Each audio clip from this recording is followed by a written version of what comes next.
पिछले 7 दिनों से अनशन पर बैठे हुए सोनम वांगचुक जी को मैं नमन करता हूं, उनकी बहादुरी को, उनकी तपस्या को। अभिजीत दीपके जी और उनके सभी साथियों को, जिन्होंने जंतर मंतर से नौजवानों को एक आवाज दी है, आवाज दी है पेपर लीक के खिलाफ, आवाज दी है सरकार की तानाशाही के खिलाफ।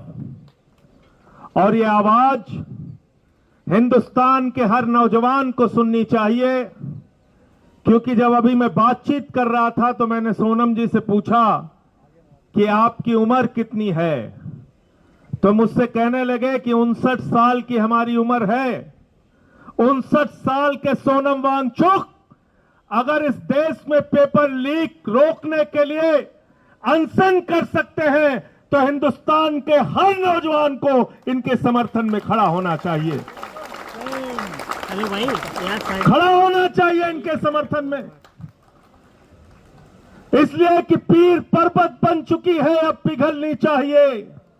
फिर हिमालय से कोई गंगा निकलनी चाहिए।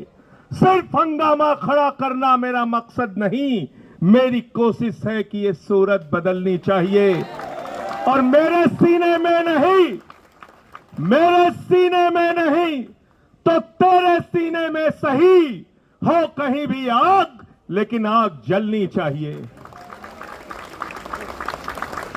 बिल्कुल ठीक कहा हमारे दोस्त जॉन ब्रिटास जी ने। ये देश आजाद कैसे हुआ? आंदोलन की बदौलत आजाद हुआ। इस देश से 190 साल का अंग्रेजों का शासन कैसे गया?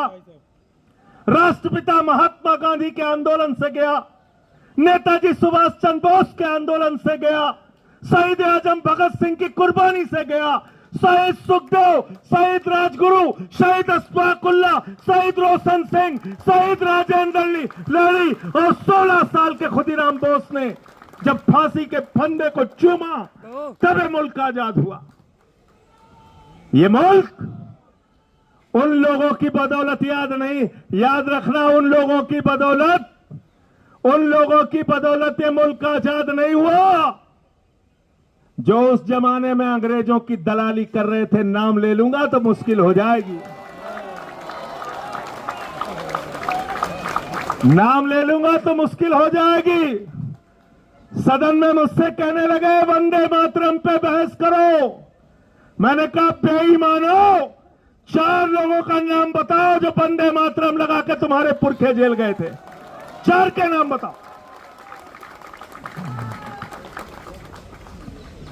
वंदे मातरम की बात करते हो, भारत माता की जय की बात करते हो। तुम लोग बात करते हो जिन्होंने अपने मुख्यालय पे 52 साल तक भारत माता का तिरंगा झंडा नहीं फहराया। उनसे कोई देशभक्ति का प्रमाण पत्र नहीं चाहिए। मुझे बहुत अफसोस है कि देश के शिक्षा मंत्री ने हमारे नौजवानों को देशद्रोही कहा। मुझे बहुत अफसोस और पीड़ा है कि इन नौजवानों को अपमानित करने का काम किया गया जो जंतर मंतर से अपनी आवाज लगा रहे हैं। मैं भारत के प्रधानमंत्री नरेंद्र मोदी और देश के शिक्षा मंत्री से कहना चाहता हूं, ये अपने हक के लिए यहां पर है, पेपर लीक को रोकने के लिए यहां पर है, और पेपर लीक पूरे हिंदुस्तान में रुकवा कर दम लेंगे। ये इनकी लड़ाई उस बात के लिए है। तुम इनको देशद्रोही कह रहे हो? जो भी अपने लिए खड़ा होता है, अपने लिए आवाज उठाता है, वो देशद्रोही हो जाता है। किसान आएगा काले कानून के खिलाफ तो कहोगे किसान खालिस्तानी है, पाकिस्तानी है, देशद्रोही है। नौजवान आएगा पेपर लीक के खिलाफ तो उसको कहोगे देशद्रोही है, देशद्रोही है। मैं तो भाजपाइयों के बारे में कहता हूं, जितना पाकिस्तानी पाकिस्तान का नाम नहीं लेते, उससे ज्यादा भाजपाई पाकिस्तान का नाम लेते हैं। लेते नहीं लेते? बताओ, लेते हैं कि नहीं लेते हैं? देश से प्यार क्या होता है वो सोनम वांगचुक से आके सीखो, अभिजीत दीपके से आके सीखो। क्या होता है देश से प्यार, यहां पे जो नौजवान है उनसे आके सीखो, उनसे आके सीखो। थोड़ी शिक्षा तुम्हारी भी बढ़ेगी, लेकिन सीखोगे कैसे? तुम तो दूसरा काम सीखने में लगे हो, दूसरा काम सीखने में लगे हो, स्कूल लूट रहे हो, या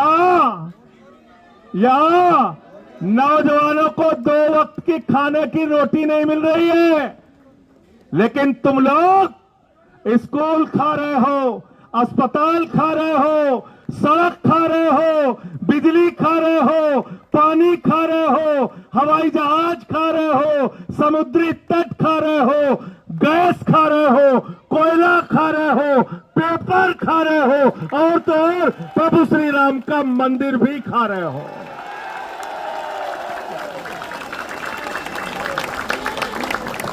मैं बड़ा हैरान था कि सब कुछ तो खा गए, अब क्या खाएंगे?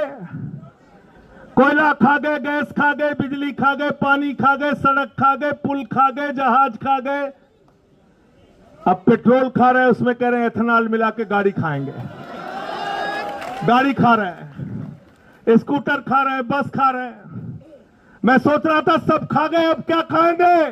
कहने लगे संजय सिंह जी गलत फहमी मत पालो, अब हम प्रभु श्री राम का मंदिर खाएंगे, वहां का चंदा खाएंगे। चंदा लूट रहे हैं, चंदा चोरी कर रहे हैं। तो मैं ये कहना चाहता हूं, जिन्होंने भगवान को नहीं बख्शा वो ना तो राम के हैं, ना आप के हैं, ना किसी काम के हैं। गलत तो नहीं कह रहा हूं? प्रधानमंत्री जी हर 15 दिन पे बात करने आ जाते हैं। क्या कहते हैं? मन की बात। परीक्षा ऐसे देना बच्चों, हाई स्कूल में ऐसे पढ़ना, इंटर में ऐसे पढ़ना, सुबह उठ के ऐसे जाना, रात में ऐसे याद करना। कई लोग रोने लगते हैं, कहते कितने बढ़िया प्रधानमंत्री। बताओ, बच्चों को परीक्षा पे चर्चा कर रहे हैं, परीक्षा पे चर्चा कर रहे हैं। 93 पेपर लीक हो गए हिंदुस्तान में। मैं भारत के प्रधानमंत्री से कहना चाहता हूं, एक बार पेपर लीक पे चर्चा करके दिखाओ, पूरे हिंदुस्तान का नौजवान तुमसे जुड़ेगा। करो पेपर लीक पे चर्चा। मैं चला गया प्रयागराज, अभिजीत जी, मैं प्रयागराज चला गया पेपर लीक पे चर्चा करने। हमारे कमरे में पुलिस वाले आ गए, ये स्टार वो स्टार, बंदूक लेके सब पहुंच गए वहां पे। कहने लगे यहां पे आप क्या बात कर रहे हैं? हमने कहा तुमसे क्या मतलब? बंद कमरे में कहने लगे पेपर लीक पे चर्चा तो नहीं कर सकते आप। मैंने कहा तुम पेपर लीक कर सकते हो बेईमानो, हम चर्चा भी नहीं कर सकते, हम चर्चा भी नहीं कर सकते। तो मैंने पेपर लीक पे चर्चा किया वहां पे।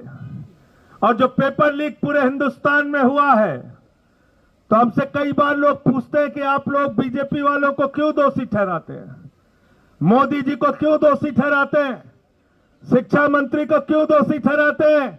अरे इस सरकार का क्या लेना देना पेपर से? तो मैं उनसे कहता हूं, जितने पेपर लीक करने वाले हैं ये सारे के सारे चंदा चोर पार्टी से जुड़े हुए लोग हैं, भारतीय जनता पार्टी से जुड़े हुए लोग हैं। गलत तो नहीं कह रहा हूं? गलत तो नहीं कह रहा हूं? कहते कैसे पता किया?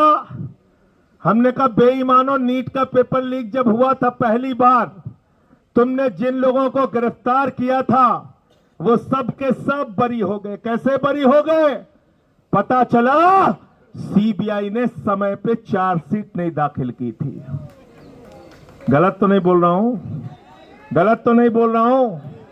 बताओ अगर प्रधानमंत्री शामिल नहीं है, बताओ अगर इनकी पार्टी शामिल नहीं है, तो प्रधानमंत्री के नीचे काम करने वाली सीबीआई ने पेपर लीक के माफियाओं के खिलाफ समय पे चार्जशीट दाखिल क्यों नहीं की? उनको सजा क्यों नहीं दिलाई आज तक? बताओ जरा, हमको इस सवाल का जवाब दो। इसलिए इनसे जरा सावधान रहना, ये आपके आंदोलन को कमजोर करने की तरह तरह की कोशिश करेंगे। मैं देखता हूं यहां पे भी कुछ लोग आ जाते हैं अंधभक्त। आते नहीं आते? बीच में उलझाने के लिए, हिंदू मुसलमान करने के लिए कहते हैं कि नहीं कहते हैं? उनसे ये कहना, जितने स्कूल बंद हुए हिंदुस्तान में, 1 लाख सरकारी स्कूल बंद हुए, 1 लाख सरकारी स्कूल। कौन पढ़ता है उन सरकारी स्कूलों में? गरीब का बच्चा, पिछड़े का बच्चा, दलित का बच्चा। 1 लाख सरकारी स्कूल हिंदुस्तान में बंद हो गए। 1,20,000 सरकारी स्कूल हिंदुस्तान में है, जिसमें सिर्फ 1 टीचर काम करती है। 90,000 सरकारी स्कूल हिंदुस्तान में ऐसे हैं जिसमें बच्चियों के लिए टॉयलेट का इंतजाम नहीं है। इस देश में हजारों लाखों सरकारी स्कूल ऐसे हैं जहां पे मिड डे मील में बच्चों को नमक रोटी खाने के लिए दी जाती है, उनके चावल में कीड़े पड़ जाते हैं। मैं पूछना चाहता हूं, हिंदुस्तान के अंदर लोगों को बांटने वाले लोगों, बताओ, जो नारा लगाते हो जिस हिंदू का खून न खोला, इन बच्चों के स्कूल बंद होने पर तुम्हारा खून क्यों नहीं खोलता? क्यों नहीं तुम सड़कों पे आते हो पेपर लीक के सवाल पे? आओ इस जंतर मंतर पे समर्थन करने के लिए आओ इनका साथ दो नौजवानों का। और 20 तारीख से संसद शुरू होने जा रही है। मैं आज इस जंतर मंतर से देश के प्रधानमंत्री को कहना चाहता हूं, जो सोनम वांगचुक का मुद्दा है, अभिजीत दुबे का मुद्दा है, हिंदुस्तान के करोड़ों नौजवानों का मुद्दा है, उस मुद्दे का समाधान जल्दी से कर दो, वरना 20 के बाद देश की संसद को चलने नहीं देंगे। आपके खिलाफ लड़ाई लड़ने का काम करेंगे। और विकास जानते हैं, हम तो ऐसे ही बदनाम है। ये लोग 3 काला कानून लेके आए थे, मैंने माइक तोड़ दिया। जिस माइक से वो काला कानून पास करने जा रहे थे, मैंने माइक तोड़ दिया, मुझे उठा के सस्पेंड कर दिया। भाजपाई नाराज हो गए, कहने लगे देखिए संजय सिंह ने माइक तोड़ दिया, माइक तोड़ दिया, माइक तोड़ दिया। मैंने कहा बेईमानो, तुमने किसानों की हड्डियां तोड़ी है, मैंने तो सिर्फ माइक तोड़ा, ये काला कानून वापस ले लो। नहीं माने हमारी बात। 1 साल तक आंदोलन चला और 1 साल के बाद भारत के प्रधानमंत्री सामने आए, कहने लगे हमारी तपस्या में कमी रह गई है, हम वापस एक तो इतना रोंधा प्रधानमंत्री आज तक दुनिया के किसी देश में नहीं हुआ। हर बात पे बेचारा रोने लगता है। कोरोना में लोग मर जाएंगे, उसके बाद रोने लगेगा आके। हर बात पे रोने लगता है प्रधानमंत्री हमारा। ऐसा प्रधानमंत्री है, चुनाव में गए उत्तर प्रदेश में, कहने लगे उत्तर प्रदेश के लोगों भारतीय जनता पार्टी को वोट दे दो। लोगों ने पूछा साहब क्यों वोट दे दे? बोले तुम्हें कोई चिंता करने की जरूरत नहीं। बोले साहब क्या क्या करोगे? तो देश का प्रधानमंत्री क्या कहता है जरा ध्यान से सुनना। भारत का प्रधानमंत्री उत्तर प्रदेश में स्कूल बनाने के लिए नहीं कहता, अस्पताल बनाने के लिए नहीं कहता, सड़क बनाने के लिए नहीं कहता, रोजगार देने के लिए नहीं कहता, फैक्ट्री लगाने के लिए नहीं कहता, पेपर लीक रोकने के लिए नहीं कहता। देश का प्रधानमंत्री कहता है भाइयों और बहनों जरा हमको बताओ, अगर गांव गांव में कब्रिस्तान है तो शमशान होना चाहिए कि नहीं होना चाहिए? बोला था कि नहीं बोला था? बोला था कि नहीं बोला था? गलत तो नहीं कह रहा हूं। जिस देश का प्रधानमंत्री बच्चों के स्कूल की चिंता नहीं करता, अस्पताल की चिंता नहीं करता, रोजगार की चिंता नहीं करता, तुम्हारे भविष्य की चिंता नहीं करता, जिस देश के प्रधानमंत्री का मकसद गांव गांव में शमशान बनाने का है, वो तुम्हारा भला कभी नहीं कर सकता, याद रखना।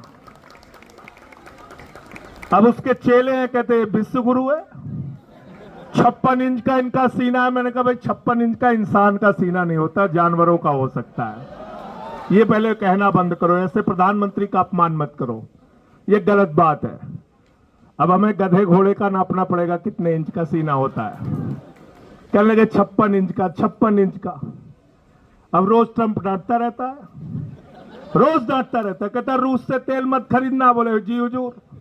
बोले हम देखेंगे तुम्हारे ऊपर। बोले जी हुजूर। बोले अगर पकड़े गए रूस से तेल खरीदते हुए तो टैरिफ बढ़ा देंगे। कहने लगे जी हुजूर हम नहीं खरीदेंगे, नहीं खरीदेंगे। आज देश में महंगाई किसकी वजह से?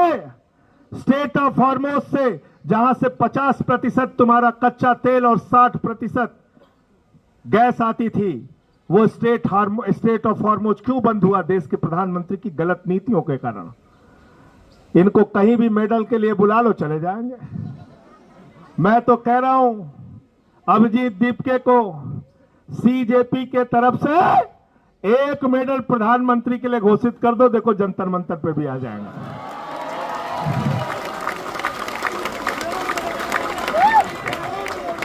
घोषित कर दो एक मेडल, पेपर लीक मेडल, कोई भी नाम रख दो, आ जाएंगे लेने के लिए। अभी कहीं गए थे, कौन से देश में गए थे? सेशल्स में गए थे। 1,15,000 की आबादी है वहां पे। उसी दिन उन्होंने मेडल बनाया, उसी दिन पहना दिया, प्रधानमंत्री चले आए वहां। इजराइल चले गए 3 दिन पहले युद्ध के।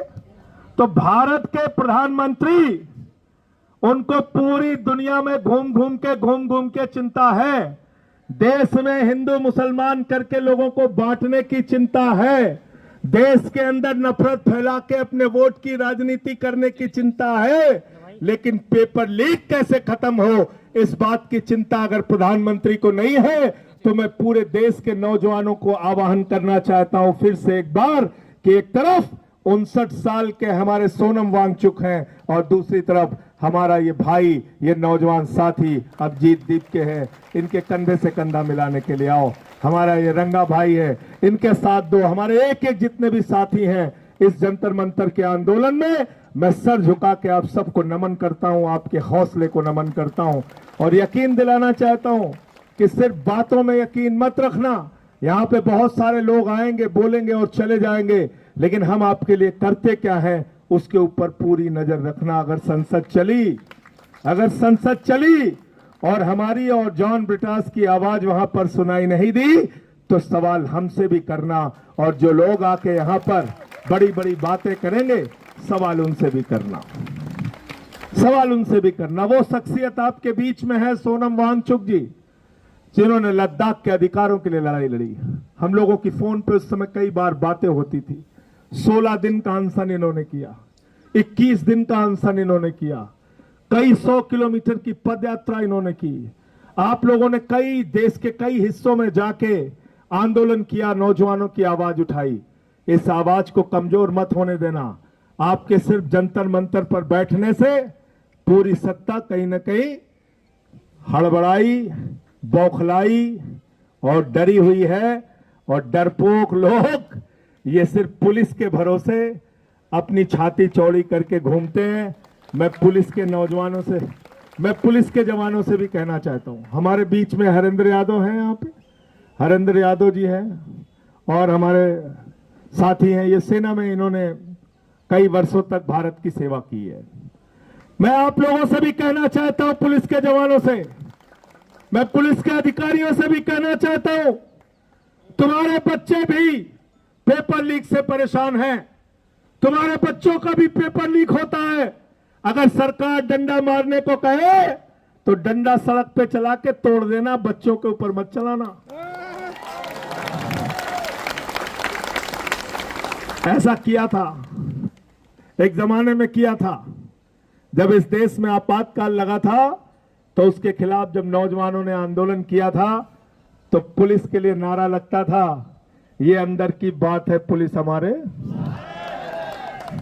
तो इसलिए आप लोगों को फिर से एक बार आपके आंदोलन को हृदय की गहराइयों से बधाई देते हुए, आपके आंदोलन को नमन करते हुए, इस भरोसे के साथ कि इस सरकार को आपके आगे झुकना पड़ेगा, आपकी बात, आपकी मांगों को मानना पड़ेगा, मैं अपनी बात को यहीं पे समाप्त करता हूं और चंदा चोरों के लिए एक लाइन कह के अपनी बात को खत्म करूंगा